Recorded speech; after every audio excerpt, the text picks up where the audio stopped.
안녕하세요. 파산관계 홍익표 변호사입니다. 이번 시간에는 개인 파산 한가 유의사항 5번째 시간입니다. 유체동산에 대해서 한번 보겠습니다. 먼저 유체동산 중 가장 전형적인 게 이제 등록된 차량 건설기계죠. 이거는 이제 세목별 과세증명서에 과세가 나오죠. 지방세 세목별 과세증명서에 차량이라든가 건설기계에 대해서는 부과가 됩니다. 그 다음에 차량 등록 원부를 통해서 소유관계라든가 권리제한, 근저당, 가압류 이걸 파악해 볼 수 있습니다. 이런 거를 이제 할부대출금으로 할부로 사서 할부대출금을 갖는 것 자체를 편파변제로 보기는 어려운 것 같습니다. 그래서 금원을 특정해서 대출을 해주고 그걸 할부하다가 그 대상물인 차량을 변제를 우선권이 근저당이 없음에도 불구하고 차량 할부금을 갚는 경우가 있죠. 그런 경우는 뭐 상당성이 있는 행위이기 때문에 편파행위로 부인 청구의 대상은 아니라고 할 것입니다. 근저당 설정도 개인의 신용도라든가 여러 상황에 따라서 틀린 것 같아요. 다른 것 같아요. 보통 0에서 70%. 그 다음에 이제 이 중장비죠. 건설기계 25톤 덤프트럭. 그 다음에 뭐 포크레인 이런 거는 뭐 환가하기가 사실상 불가능합니다. 대포 차량이 많이 되고요. 어디에 현장이 어디 있는지도 모르는 게 많죠. 이제 속칭 예전에 이제 노란 번호판이 있었죠. 차량 운송 사업. 요즘도 있을지 모르겠는데 이 노란 번호가 있죠. 여전히. 이거는 이제 거래가 됩니다. 프리미엄 붙어서 거래가 되고 요즘 많이 떨어졌다고 해도 이게 거래가 되는 것 같아요. 그 다음에 택시 운송 사업 면허, 개인 택시 면허를 말하는 겁니다. 이것도 택시 운송 사업권으로 거래가 되죠.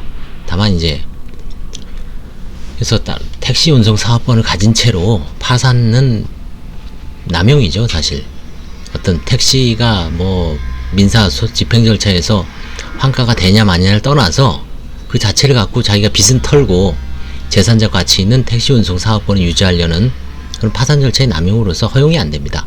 개인회생은 허용하는 것 같아요. 또 뭐 분홍번호라고 있더라고요. 분홍번호. 이건 이제 뭐 건설기계 쪽에서 저거 하는 건데, 이렇듯 차량하고 건설기계는 이제 최근에는 뭐 소액 환가를 자제를 하기 때문에 특별하게 이제 차량이 환가되는 경우는 아주 드문 경우입니다.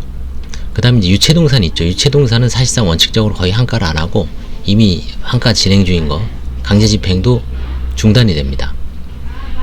제가 한 것 중에서는 뭐 여성의료 보정속옷이 있었고요. 채권자가 이제 이의제기를 해서 알게 된 거고요. 그 다음에 이제 중고 원당 가격 이런 것도 뭐 사실 그램 단위로 하기 때문에 실질적으로 매각하는 경우는 드뭅니다. 가제도고는 원칙적으로 파산 한가는 불허하고 있습니다. 법원에서는. 그래서 크게 걱정할 일은 아닙니다.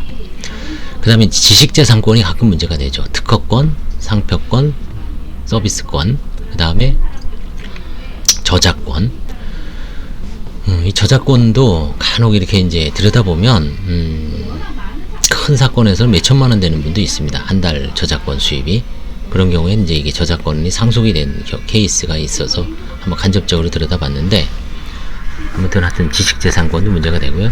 그 다음에 이제 최근에는 암호화폐는 이제 비트코인, 뭐 이더리움도 있죠. 가상화폐라고도 하죠. 그래서 이 암호화폐는 사실은 아직 정부에 의해서 공식적으로 거래계에서는 지금 사실상 사용되고 있죠. 그렇지만 아직 이제 곧 정부에서 양성화해서 과세도 하고 양도소득에서 과세도 하고 그 다음에 거래 시스템을 뭐 공적인 기관으로 끌어들이는 노력이 있어야지 과세도 하고 어떤 파산 절차에서도 투명하게 채무자가 과거에 보유한 거래 내역이라든가 현재 보유하고 있는 게 투명하게 환가나 청산 절차를 거치지, 지금 상태에서는 뭐 사실 제도권 외죠. 이번에 어떤 분이 이제 122기 중에 121기인가요? 거기서 작년에 이제 암호화폐를 가상화폐를 매각을 해서 한 1,300을 벌어서 이제 생활비나 이런 데 사용했다라고 진술이 돼 있는데, 그야말로 그 진술 자체지 얼마를 보유하고 있다가 얼마에 팔았는지, 현재 갖고 있는 건 있는지, 그렇다고 이거를 빗썸코리아나 코인원 이런 데다가 뭐 사실조회를 할 수도 없잖아요. 사실조회 한들 걔네들이 또 조회해준다는 보장도 없고요. 가상화폐 거래소가 뭐 수십 수백 군데인데 어디가 우리나라 증권은 증권거래소 딱 하나죠. 코스닥, 코스피. 근데 이 비트코인은 뭐 서로 그냥 거래하는 데가 수십 군데, 수백 군데, 수천 군데죠. 이거 참 문제입니다, 이게. 앞으로 뭔가 규제를 하든지 양성을 하든지 좀 필요할 것 같아요. 지금 벌써 계속 뭐 7,200원인가요? 1코인에. 예전에 뭐 1,000만원대도 거품이 나왔잖아요. 하지만 지금 엄청나죠, 이게 지금 상승세가. 그래서 이번 시간에는 동산, 유체동산 및 유체동산에 준해서 거래되는 뭐 이런 화폐, 동산에 대해서 알아봤습니다. 앞으로 이게 아마 이제 지적 4차 산업 어쩌고 저쩌고 하면서 이쪽에 관한 근데 뭐 이런 분들이 거의 파산 면책하고는 사실 별로 무관하니까 크게 이 개인 파산에서 이거에 대한 어떤 연구도 별로 없고요. 활성화 안 돼 있죠, 사실은. 그래서 앞으로는 좀 이런 부분에 대해서 좀 연구나 실제 사례가 진행돼야 될 것 같습니다. 얼마 전에 이제 국가에서 비트코인 뭐 4억 7천인가요? 얼마 압수한 게 최근에 뭐 50배인가 200매덕으로 해서 불려서 매각을 한 사례가 있죠. 그렇듯 일단 국가에서 이제 몰수가 가능하고 환가가 가능하기 때문에 파산 절차에서 당연히 환가가 가능하다고 볼 수 있습니다. 감사합니다.